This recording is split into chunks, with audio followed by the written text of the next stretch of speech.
Bex, mag-lipstick ka muna. Ay! Bro, kasi man, hindi ka nagsasabi. Ano ba to? Ay, hindi ko so. Tutulungan Tulungan mo. Ayan, lipstick yan. Dadating na sila, yung mga bisita na dapat maganda ko. Sana pang bukas. Ah, ganito. Lipstick ba talaga to? Para pintura. Ay, salamin. Pula yan. Ato, salaming oh. Salaming.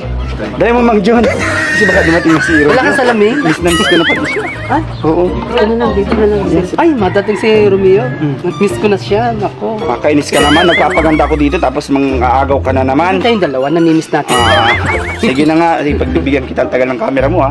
Tagal ng salamin mo eh. Dapat gumanda ako ngayon. Kasi si birthday ni Mama Ellen. Magpapaganda ako para sa kanya. Parang talaga, lipstick talaga to. Baka pintura pa. Lip tint yan. Red lang naman siya. Ay! Parang kung ano dito, yung ano, mananabas. Hindi ka pa nag-ahit. Hindi ka pa nag-ahit. Ay. Ganyan mo, gitna. Bakit sa gitna, Mang John? Yan. Hindi ka talaga marunong na bakla ka. Hindi pa masyado sanay. Yan. Yan. Ay, sabit-sabit naman. Yan. Ilipat mo kay Mang John, kiss mo. Yan. Tapos ito pa sa kabila. Yan. Pulang-pula. Tama na. Beshi!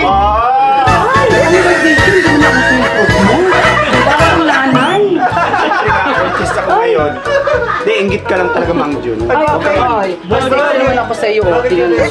Bagay sa akin. Nanay ka na dyan. Beshi, makakumalites. Kung ano yung mga nasa Facebook.